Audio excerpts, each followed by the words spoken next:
Hello and welcome back to my Samurai Jack Retrospective. I'm your host, That Minnesotan Guy. How exactly do we close Season 3? Well, Jack almost obtains an item to go back to the past. Now let's dive right in and review Samurai Jack Episode 39, Jack and the Labyrinth. We open with Jack receiving a map that leads to a pyramid which contains an item that can send Jack home. The pyramid has guards and traps.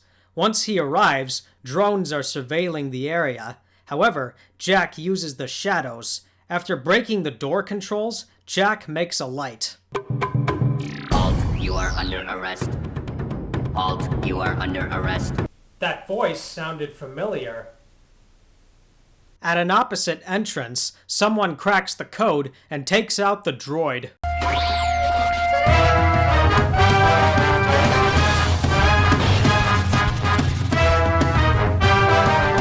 From here, the episode shows the situation for both Jack and the thief.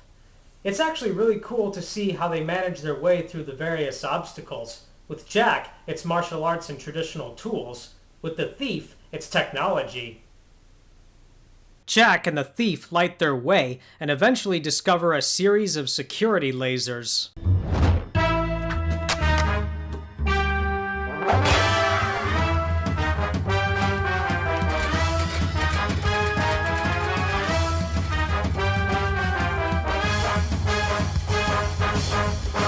I think the music fits very well with the nature of the thief. It shows that he is very sly in his approach to handling certain tasks.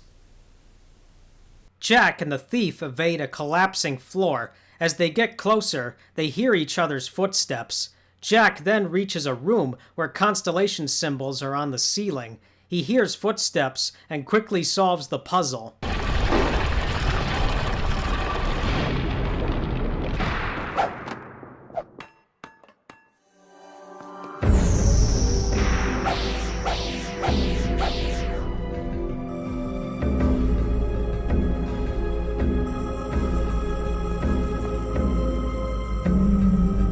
It's a nice welcome to hear the same music from episode 20.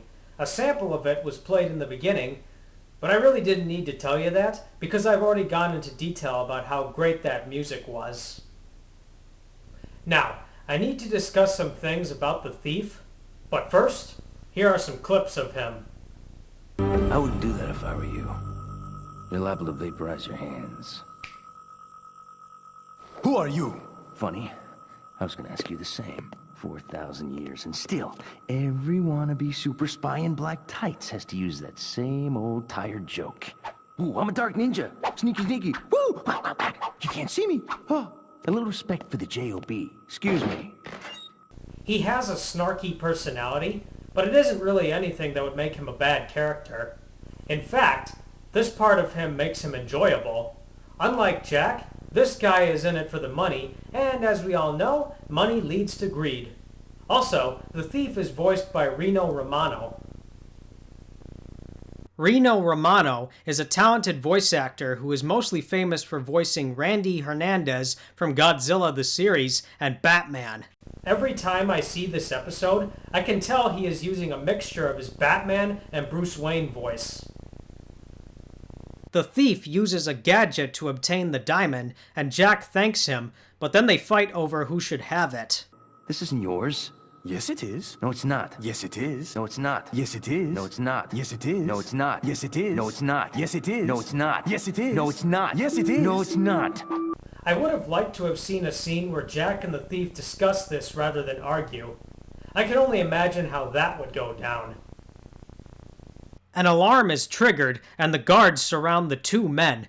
They fight their way through, and the thief opens a hatch to escape.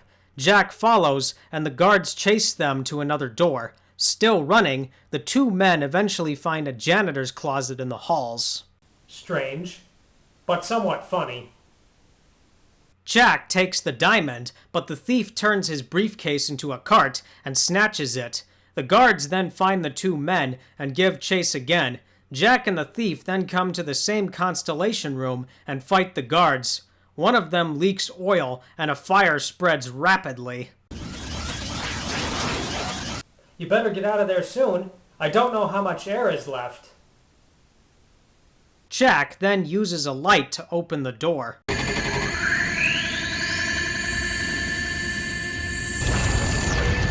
Jack! I'm sorry.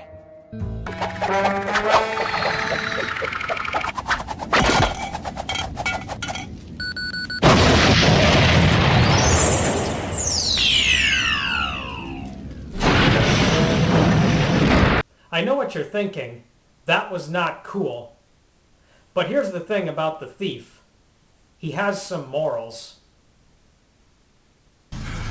Hey! Jack!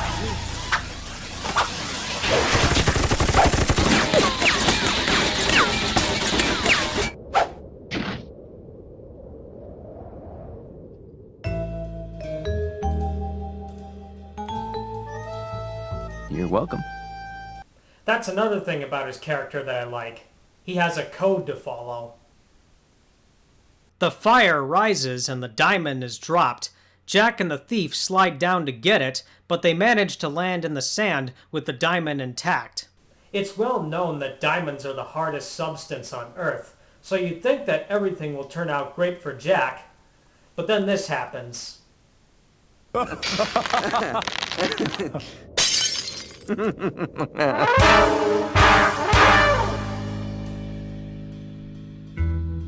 I'm used to this happening. Besides, I know the real portal that Jack has to use. The episode ends with Jack and the thief parting ways. Wacha! So that was Jack and the Labyrinth. Music was fun, action was good, and I like the thief as a character. Overall, it's a standard episode. One last thing I should say about the thief. He pays homage to the Japanese manga Lupin III. I know very little about it. Prepare for Season 4 and join me next time when I review Episode 40. Now just remember, folks, I make this show for fun. I'm That Minnesotan Guy, bringing you all quality entertainment since 1996. Or is it 1986 or 1976? I don't know. I'll see y'all next time.